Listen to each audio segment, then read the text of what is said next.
का आपके इस यूट्यूब चैनल टारगेट विद आंसू पर। प्यारे साथियों, कैसे हैं आप सभी लोग? उम्मीद है एकदम शानदार होंगे और अपनी पढ़ाई को एक अच्छे स्तर पर कर रहे होंगे। तो आज का टॉपिक क्या रहने वाला है? Future continuous tense. जैसा कि आपको थंबनेल में पहले से दिखाई दे रहा होगा कि आज का टॉपिक फ्यूचर कंटिन्यूअस टेंस पर रहने वाला है। इससे पहले हम प्रेजेंट के चारों टेंस, पास्ट के चारों टेंस और फ्यूचर में फ्यूचर इंडेफिनिट पर चर्चा कर चुके हैं। अगर आप लोग अभी तक उन सभी वीडियोस को नहीं देखे हैं तो सबसे पहले आप मेरे इस चैनल टारगेट विद आंसू के प्लेलिस्ट में जाकर आप उन सभी वीडियो को ज़रूर देखिए। और कैसी लगी आपको वीडियो, उस चीज़ को उस वीडियो के अंत में कमेंट जरूर कीजिए। तो चलते हैं, आज का टॉपिक है फ्यूचर कंटिन्यूअस टेंस। आज हम फ्यूचर कंटिन्यूअस से संबंधित महत्वपूर्ण तथ्य पर चर्चा करेंगे कि कैसे हम फ्यूचर कंटिन्यूअस टेंस की पहचान करेंगे, इंग्लिश में कैसे हम हिंदी में पहचान करेंगे, और फ्यूचर कंटिन्यूअस टेंस के वाक्य को हम कैसे अंग्रेजी में अनुवाद करेंगे और अंग्रेजी से हिंदी में कैसे अनुवाद करेंगे। अनुवाद का मतलब ट्रांसलेट। तो क्यों कर रहे हैं आप देरी? अगर आप अभी तक इस यूट्यूब चैनल टारगेट विद आंसू को सब्सक्राइब नहीं किए हैं तो आज ही जाकर चैनल को सब्सक्राइब कीजिए, वीडियो को लाइक कीजिए और इस घंटी को प्रेस कर दीजिए जिसे आप बेल आइकन बोलते हैं, ताकि आने वाली और भी वीडियो सबसे पहले आपके पास पहुंचे। तो चलिए, आज का टॉपिक फ्यूचर कंटिन्यूअस टेंस। तो चलते हैं इसके पहचान की तरफ। तो इसकी पहचान है कि जब वाक्य के अंत में रहा होगा, रही होगी, रहे होंगे आदि शब्द आते हैं तो वहाँ पर फ्यूचर कंटिन्यूअस टेंस होता है। यहाँ गलती से स्पेलिंग में मिस्टेक हो गया है, आप लोग CON CONTINUOUS निवस, इसकी स्पेलिंग कैसे होगी? कंटिन्यूअस यानी लगातार, जिसमें कंटिन्यू काम हो। प्रेजेंट में क्या था? रहा है, रही है, रहे हैं। फ्यूचर कंटिन्यूअस में रहा था, रही थी, और पास्ट कंटिन्यूअस। और फ्यूचर कंटिन्यूअस में रहा होगा, रही होगी, रहे होंगे। ठीक है। तो जब वाक्य के अंत में रहा होगा, रही होगी, रहे होंगे आदि शब्द आते हैं तो वहाँ पर फ्यूचर कंटिन्यूअस टेंस होता है। अब इसमें रूल की तरफ है। तो रूल नंबर 1 यानी नियम नंबर 1 है, इसमें सभी वचन के कर्ताओं के साथ विल बी और शैल बी का प्रयोग करते हैं। मतलब चाहे हमारा वाक्य एक वचन में हो चाहे बहुवचन में हो, मतलब चाहे you, we, they, I, he, she, it कोई भी हो, सबके साथ हम विल बी और शैल बी का प्रयोग करते हैं, जैसा कि आपको हम फ्यूचर इंडेफिनिट में बता चुके हैं। चलते हैं रूल नंबर 2 की ओर। इसमें क्रिया की ING फॉर्म का प्रयोग करते हैं। क्रिया की ING फॉर्म का प्रयोग करते हैं। इसके बाद रूल नंबर 3 है, आई और बी के साथ शैल बी का प्रयोग करते हैं। आई और बी के साथ शैल बी का प्रयोग करते हैं। तो चलते हैं इसके स्ट्रक्चर की तरफ। स्ट्रक्चर सबसे पहले सब्जेक्ट को लिखेंगे, फिर विल या शैल को लिखेंगे, बी को लगाएंगे, उसके बाद वर्ब की ING फॉर्म, उसके बाद अदर ऑब्जेक्ट और उसके बाद अदर वर्ड यानी ETC। तो इसमें पहला एग्जाम्पल है। देखिए, एग्जाम्पल के माध्यम से जो आप ये इंपॉर्टेंट फैक्ट पढ़ते हैं या आपके क्लियर हो जाते हैं। अगर अभी हम सिर्फ आपको ये नियम बता दें और एग्जाम्पल ना बताएं तो मुझे विश्वास है कि आप लोगों को करीब 50% समझ में आएगा, 50% उड़ जाएगा। लेकिन अगर एग्जाम्पल से माध्यम से हम आपको बता रहे हैं तो क्या होती है, सारी चीज़ें आपके दिमाग में लाइन बाय लाइन बैठती जा रही हैं। आप कोई भी सब्जेक्ट पढ़िए, अगर आप एग्जाम्पल के माध्यम से पढ़ रहे हैं वो सब्जेक्ट आपको आसान लगेगा।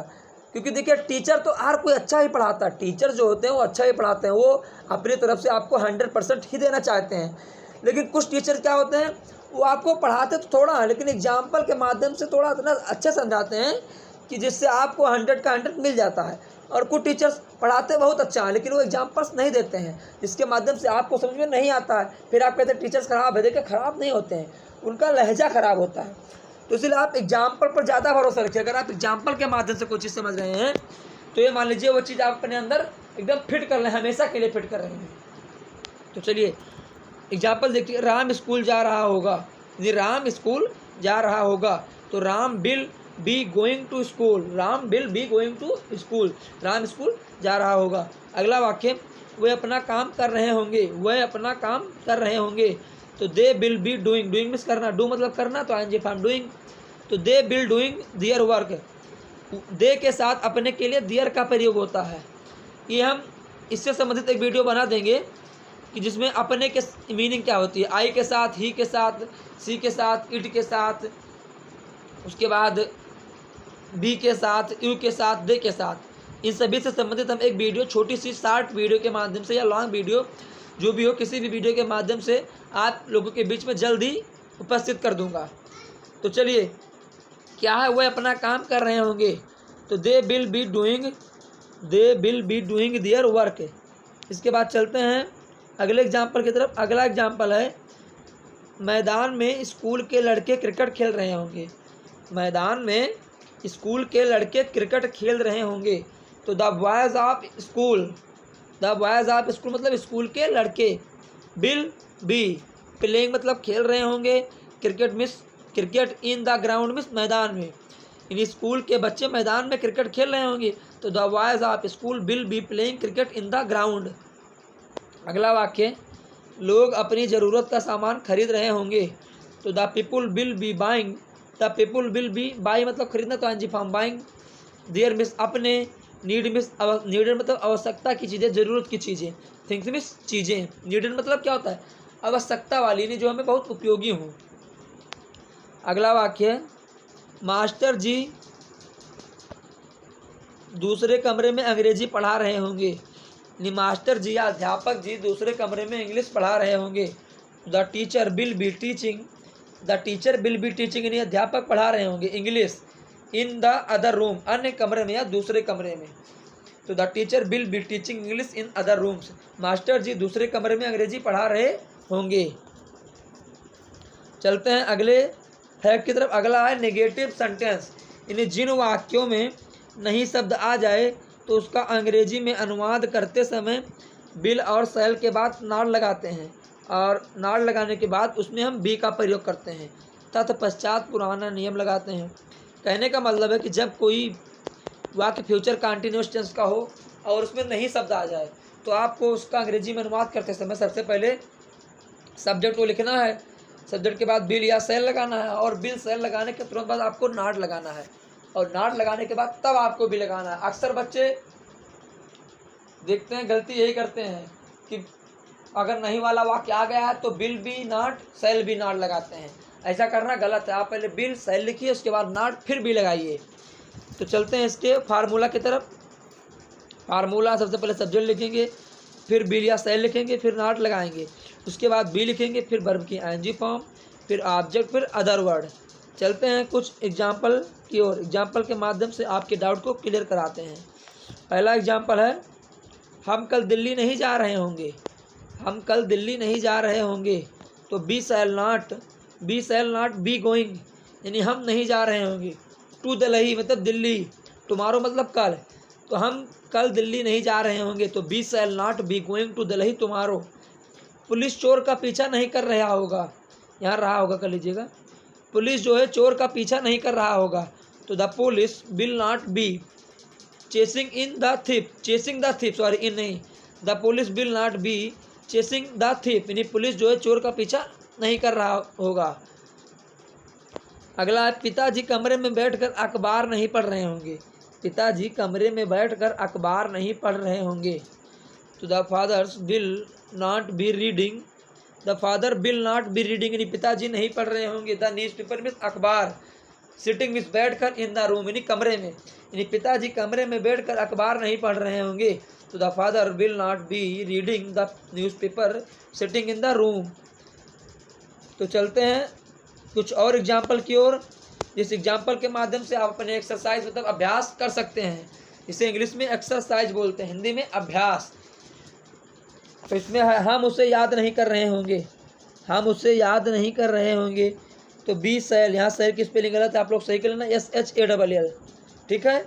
तो we shall not be missing him, यानी बी सेल नॉट बी हम नहीं कर रहे होंगे, मिसिंग मिस याद, हिम मिस उसे, यानी हम उसे याद नहीं कर रहे होंगे, तो we shall not be missing him. अगला वाक्य, यात्री रेलगाड़ी की प्रतीक्षा नहीं कर रहे होंगे, तो the passengers will not be waiting, यानी यात्री प्रतीक्षा नहीं कर रहे होंगे। फॉर द ट्रेन, यानी रेलगाड़ी की या रेलगाड़ी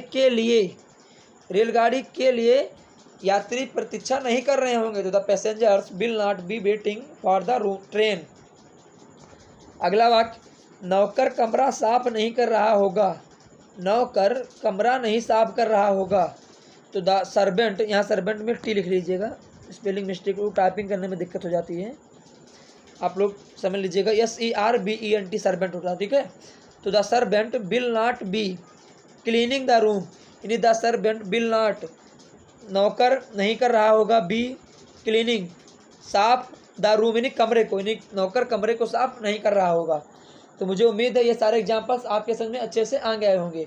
चलते हैं अगले सेंटेंस की ओर। अगला है इंट्रोगेटिव सेंटेंस।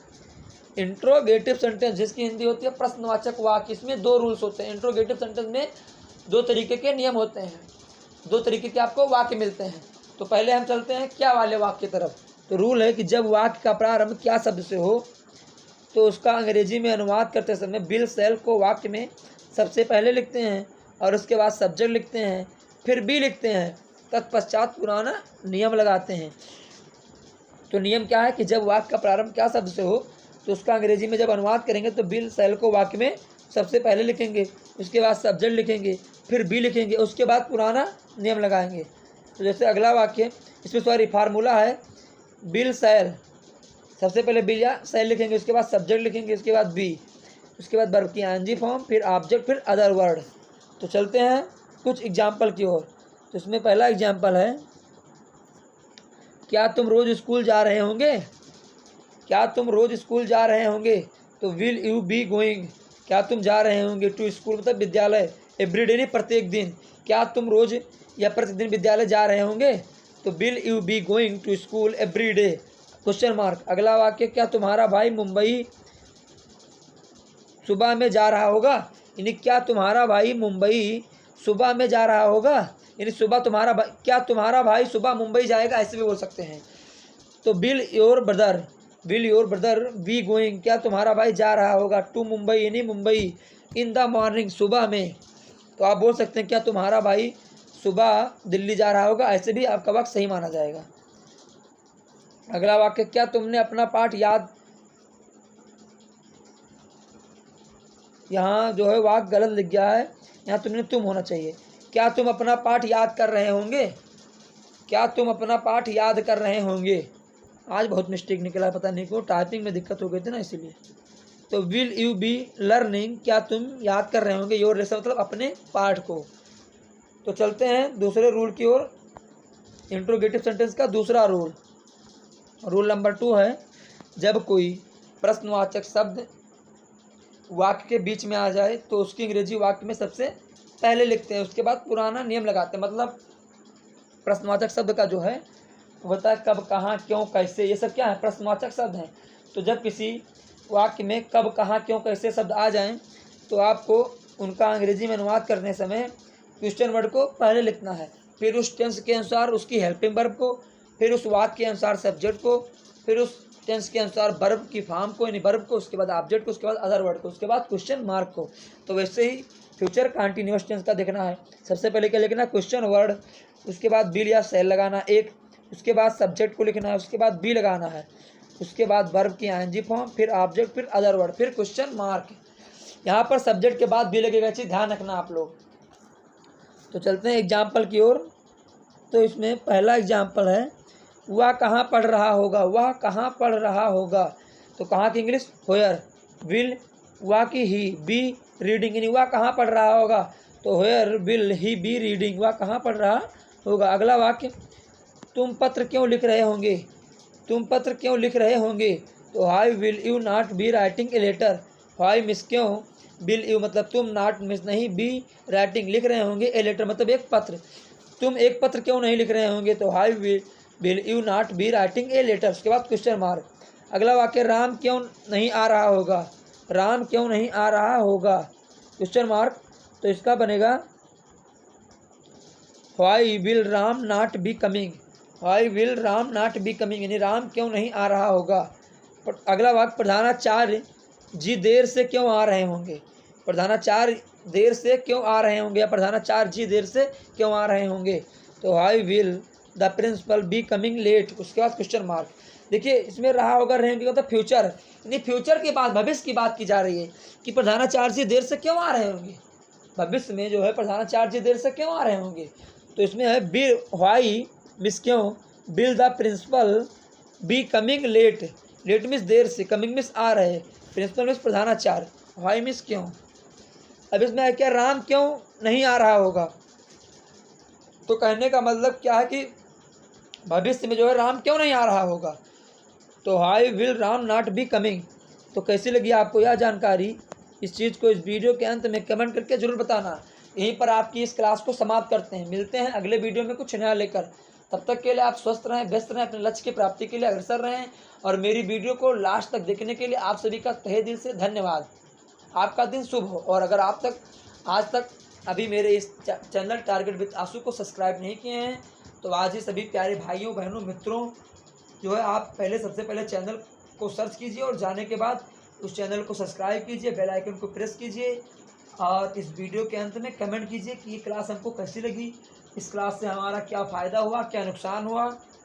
और वीडियो को लाइक ज़रूर कीजिए अगर आपको अच्छी लगे। अगर आपको नहीं अच्छी लगी तो आप डिसलाइक कीजिए। अगर आपको समझ में नहीं आता या अच्छी लगे तो आप डिसलाइक ज़रूर कीजिए, ताकि हमें लगे कि हम कुछ गलत कर रहे हैं, फिर हम उसमें सुधार करेंगे। तो मिलते हैं अगले वीडियो में कुछ नया लेकर। धन्यवाद। आपका दिन शुभ हो।